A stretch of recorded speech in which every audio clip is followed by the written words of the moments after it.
It's made in the morning here on Live 107.3. Lee getting very, very excited as we approach the month of October. Quite possibly, I think, the busiest month in the history of Impact Wrestling. Saturday, October 21st, Chicago Cicero Stadium. Impact Wrestling presents Bound for Glory, their biggest show of the year. It's exclusively live on Fight Talk TV. And then later that week, the superstars of Impact Wrestling return to the UK for their first headline tour in 8 years.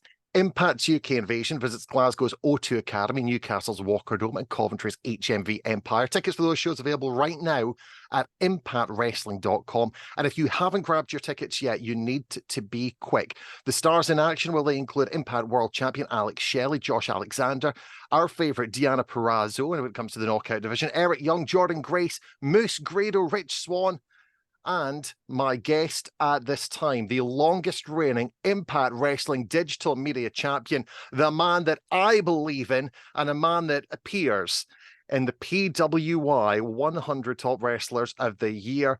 Let's say hello, and hopefully he'll appear. Hello, Joe Hendry. Well, here I am. You said my name, and I've appeared, so I'm glad to live up to the moniker there. But thank you for that wonderful introduction.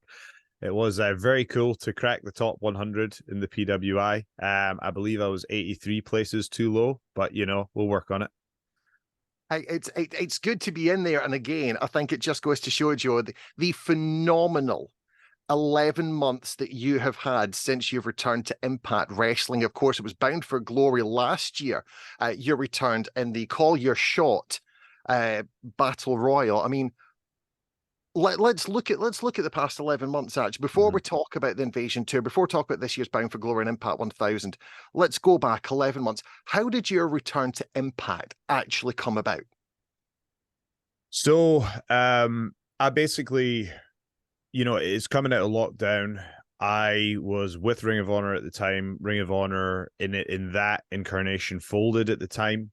So I was actually only a free agent for about it was a month or two. It was a very short space of time when I was actually not under contract. But you know, Scott and I had chatted many times. I'd been here before.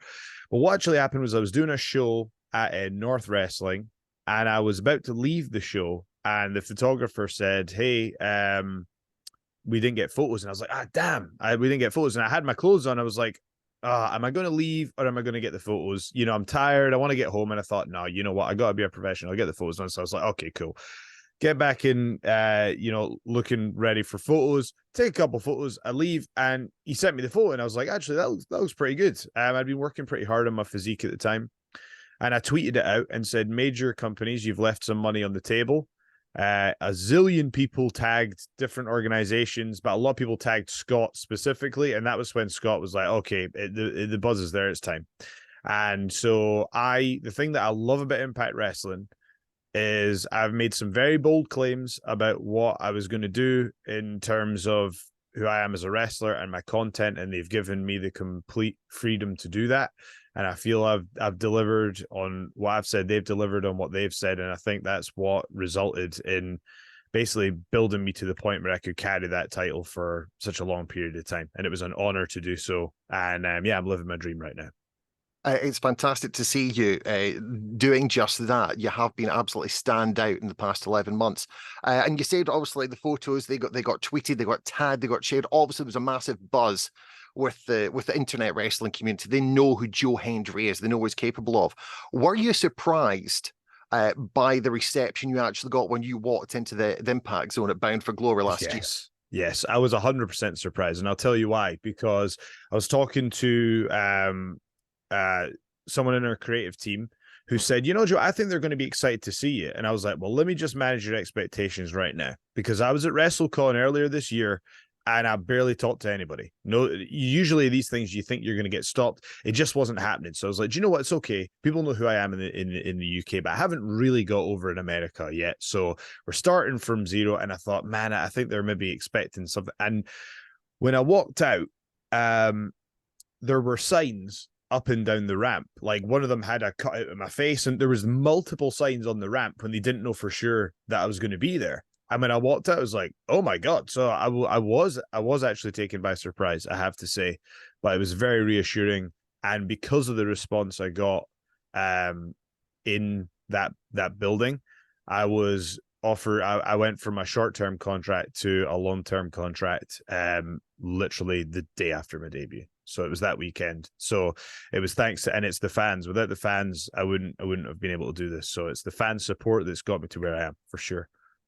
The fans absolutely love you each and every time. You can hear the crowd response getting louder and louder. And I think without doubt, Joe, you are one of the most over performers in the game today. And a lot of that comes down to, you mentioned before, your creativity and how much leeway, how much freedom you get given from Impact Wrestling Creative. And again, I think a lot of this also comes down to, let's be honest, your pure immense talent in that side. You can sing, you can perform, you can edit, you can do all this stuff. And we've seen some amazing examples of your work and that freedom in Impact Wrestling with those rather unique songs that you write for your opponents, including this one, which, let's face it, as soon as it came out, it got stuck in everybody's head. You wrote this for Mark Cardona. Let's listen.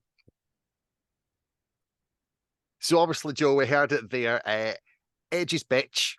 How did it come about? How long did it take to write that little ditty? How long did it take to make the video? Because again, it literally went viral from the moment it aired on Impact. So what's pretty wild is I heard that so I'm friends with Steph DeLander, and she told me that sometimes they'll be wrestling and they'll just start chanting it. They were chanting it on the so I did a video for Moose, Dancing Moose, and I did the one for Matt Cardona, Edge's bitch. And apparently on the Jericho cruise, when they faced each other, the crowd were doing dueling chants of that, and I wasn't even there, so that was pretty cool. But if you want the truth, originally management had sent me, they'd managed to get a hold of Matt Cardona's entrance with no lyrics on it, and they wanted me to do a parody of it. And I just thought, you know what? I just had this idea of calling him Edge's bitch. I don't know why. I found it so simple, but I just found it funny. And I phoned our head of creative at about 11. No, not 11. It must have been, it was probably at 8 p.m., something like that. And I phoned and said, look, I don't think this is the way to go. I think I need to write a new song. I've got some chords in mind. I've got this line in mind. I need to go and do this. And this is the night before I fly out. It's basically the night I fly out. This is the morning I fly out. So my friend has a studio in Ayr, which is about 45 minutes from my house. So I phoned him. I was like, it's on, we're doing it. So they gave me the go ahead, which that takes a lot of, I really appreciate the freedom and the trust for them to go, yeah, throw out the plans, 12 hours before you're supposed to get on a plane and go do it. So I drove to Ayr. We spent, I think the session was probably about 3 hours, which is pretty fast. I came up with most of the lyrics on the car journey there. Impact did actually make a suggestion to the song, believe it or not, which helped quite a bit. So Scott D'Amore, our boss, may have had a humorous suggestion there, but I won't reveal which part of the song that was, but there was a great suggestion for management there, which I think helped the song. And recorded that, came back to the house, and I just set up my tripod. I printed the masks off on my printer right here. And I think actually that was the one where my ink ran out on the last mask. So I was like, oh, damn, that was a close one. And then I just got the green screen out because obviously I had to film myself as multiple characters in that.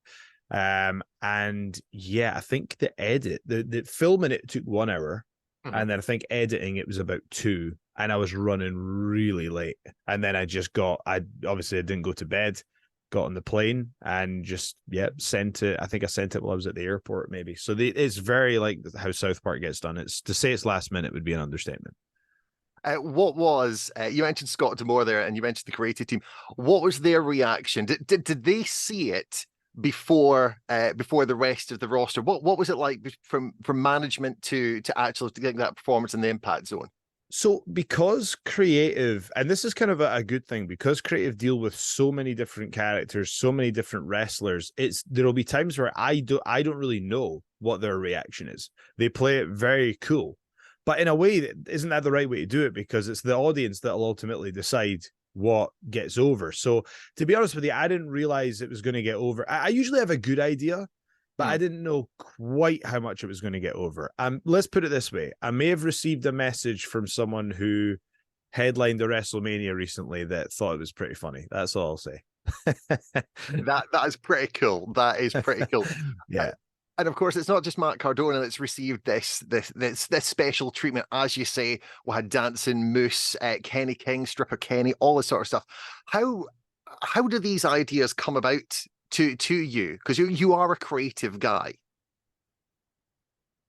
So songwriting is what I'm best at, I would say. It's just that's my craft. Before I got into wrestling, I was writing songs pretty much full time. Not getting anywhere with it really, but writing songs full time from the age of 15 to 25. So that was 10 years of just graft without much to show for it. And it was kind of at the time I was wondering, why am I doing this without getting the reward? But the rewards have come now, because now I can come up with something very quickly. It's just my mind, the way my mind works, I can produce catchy melodies quickly. The tough part is then matching up with lyrics that people are going to want to chant and remember.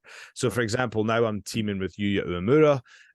I was given a very difficult task of, my biggest weapon really is my Say His Name and He Appears, my entrance music, and management challenged me to embrace the team and to leave my old music at the door, which I was very... I was not receptive to that idea at the start, but I prided myself on being a professional. I was like, do you know what? I'm going to give this 100% and I'm going to deliver. And that's when I created the Joya song. And that helped my confidence quite a bit, because I was like, okay, I've managed to create something else that the crowd are really getting behind. So yeah, that's always fun. And Joya, really, when it debuted at Emergence a couple of weeks ago, it instantly went. And again, it's not just the fact you've wrote the song, you've recorded the song. It's like you're a modern day Dennis Waterman. You really are. Well, I'll tell you a little secret about it. So Joya is actually based on Separate Ways by Journey. It's the same BPM. Is using very similar instruments. So it's the whole Joya presentation is built around 80s rock pop, whereas my theme is built around pop from the mid sort of that 2010 period when everything was 120 BPM. And you know what I mean? It's like I pick a moment in time. If I'm going to make a full production entrance, I will pick a moment in time that it will be inspired by. So for example, with the Joya entrance, the instruments that we used, it is instruments from the 80s. The bass that we use is very 80s. The drum kit's very 80s. It's from the time that it is inspired by, and the same is for my other songs. So little things like that allow me to add these little areas of flair that people might not notice, but it just comes across in the overall presentations. So that's always fun. It's great to watch. How easy did your tag partner pick up the dance moves? So I have to say, I give Yuya my full respect, because if someone came to me and said, right, this is the dance we're going to do, I'd be like, get out of here. You know what I mean? So he embraced it fully.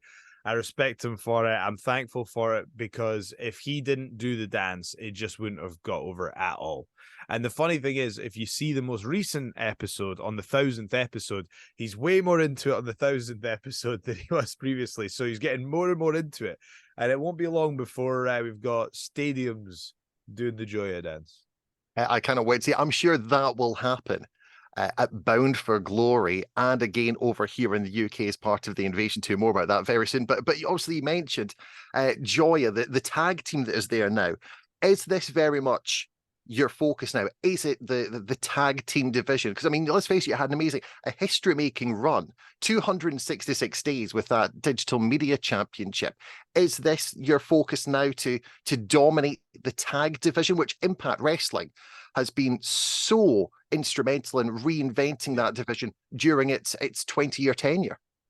Actually, if you think about it, Impact Wrestling has been influential in everything that modern wrestling is. Like, if you look at what modern wrestling is, it's pretty much what the X division was 20 years ago. You know, if you look at the strength of the Knockouts division, that was a huge focus for Impact when it wasn't in other places, you know. And again, like you say, the depth of the tag team division as well. So I'm very proud to be part of this company. My viewpoint is when I'm given a task and I'm said, this is what your role is, this is where you're going to go, I'm going to give it 100% and I'm going to give everything to it and I'm going to prove my supporters right. So they put me in the tag division and my goal is to run the tag division. How will that go? We wait to see. Of course, you mentioned Impact 1000. It took place this past Thursday night. A great celebration, a celebration like no other. The return of some of the most iconic Impact superstars of all time. Of course, I'm talking Awesome Kong, the Beautiful People, Mickey James, Team 3D, Shark Boy. Shark Boy was there. We also saw the return of an Impact classic match, Feast or Fired. Returned.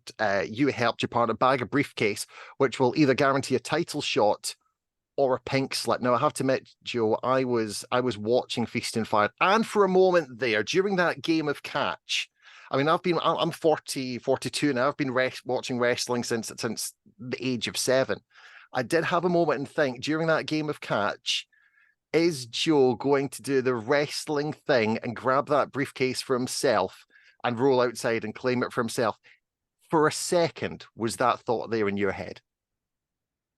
As I said, I'm in the tag team division, so the goal is for the tag team. Look, ultimately, you have to play to win, right? One option is to not get any briefcases. We all know what the risk is of getting a briefcase, but you have to play to win. And the odds are stacked in our favor. You know, there's only one case that is fired. It's a risk, but it's a risk that we were willing to take because if you don't take those risks, opportunities pass you by. So the option was basically I'm holding the case. Either I'm vulnerable because I'm holding the case. Sami Callihan's coming towards me. My best option is to make the pass to my partner. It's like in a team sport, when you make the pass and your partner scores, the team wins, you know?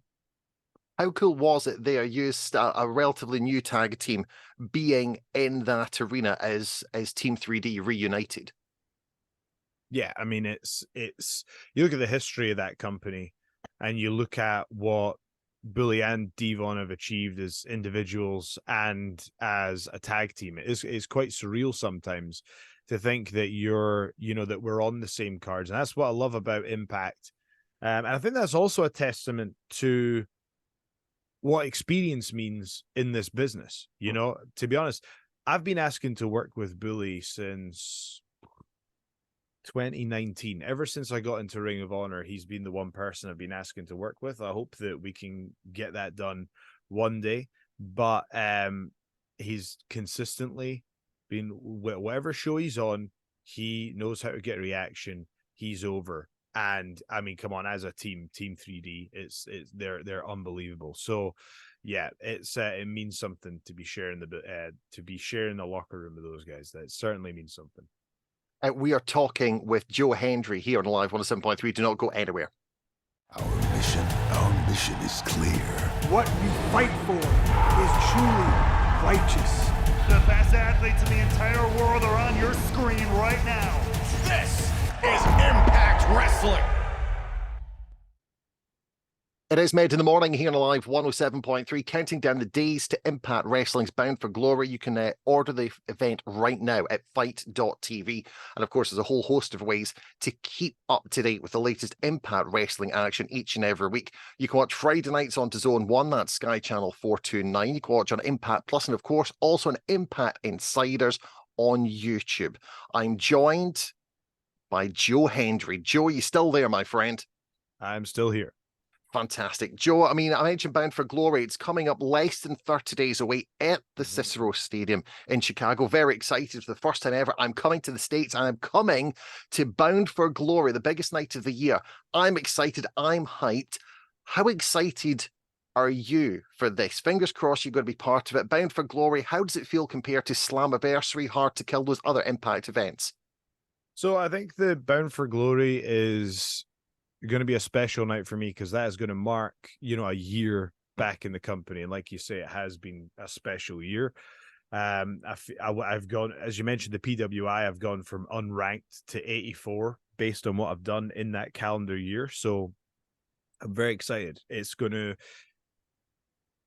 set the tone for what my next year is going to look like. And it's weird. It feels like a lot of time has passed, but it feels like it's gone by quickly as well. But I feel like I've grown so much as a performer and a professional and a human being. So I'm looking forward to walking into Chicago and enjoying the moment. There's so many moments you can enjoy at Bound for Glory. There's also always a few surprises as well. Any locker room gossip you can share with us just now? Locker room gossip. Gossip, With regards to Watley, it's wrestling. There's always locker room gossip. You Right, got to specify, my friend. Let's talk locker room gossip. Bound for Glory. Last year, you showed up. Dango showed up. Mickey James showed up. You know, there's surprises galore. Any new names, any new faces might be making an appearance at this year's Bound for Glory in Chicago, of all places. Wrestling is at its best when it feels like anything can happen. It feels like anything can happen. It feels like anyone can show up. It feels like anything goes. And I think that Impact Wrestling and professional wrestling in general is in one of those states at the moment. I have no idea what's going to happen, but I have a feeling we're going to see some special moments on that night. Joe, time is almost against us. Just two more things that I need to ask, my friend. Obviously, straight after Bound for Glory, you're coming back home, back to Scotland to be part of the UK Invasion Tour. Glasgow, Newcastle, Coventry, all playing host to Impact Tours for the first time in 8 years. How excited are you to be part of this tour, and how excited are you to be able to showcase the amazing fans that we have here in the UK to the rest of the Impact Wrestling locker room? Well, I'm absolutely delighted with it. I've been, quite involved with the UK tour, and it's something that I'm proud to be a part of. I'm proud to be on. I think that, for many years, the British indie scene in professional wrestling has been, at many stages, it has been the focal point of professional wrestling. So to bring Impact back here is very exciting to be a part of that tour. I believe that we have an unbelievable locker room. I believe we have the best product in wrestling right now. I really do. I think we have the best wrestling show, and these shows are just absolutely stacked. The roster that we have for these shows, no stone is being left unturned. This is going to be amazing. And for so many years, the UK was a stronghold for Impact Wrestling, and I can feel it. It's coming again. So we're very excited to come back. We're coming back to Glasgow on October 26th. We've got Newcastle on October 27th. We've got Coventry on the 28th and 29th. Now it's it's very, very exciting indeed. So we're looking at some great buildings as well. So history will be made. I hate to use that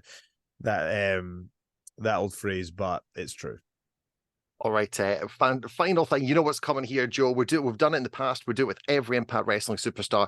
Quick fire name game. I'm going to say the name of some Impact Wrestling stars. I want the first thing that jumps into your head. You up for this, my friend? Yep. Okay, name number one, Tommy Dreamer. Is it one word or multiple words? It's the first thing that comes. Okay, hardcore legend. Deanna Purrazzo. The best. Grado. Charisma. Courtney Rush.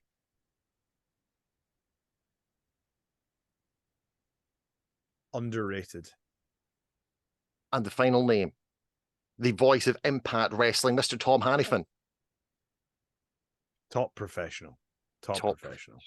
Those are your 5 names for the name game with Joe Hendry. He's going to be in the UK as part of the Impact Wrestling UK Invasion Tour. As we say, tickets available right now, impactwrestling.com/events. Thursday, October 26th, Glasgow's O2, Newcastle's Walker Dome on the 27th. A show which will be taped for Impact Plus featuring Will Ospreay. It's going to be Turning Point. And then, of course, night 1 in Coventry, Saturday, 28th of October, completely sold out. Limited tickets remain for night 2 on Sunday, October 29th. Joe Hendry will be there. I believe they will be momentous nights. Joe, thank you very much for taking the time, my friend. I will see you in Chicago. Thanks for having me. I'll see you there, Lee. Cheers.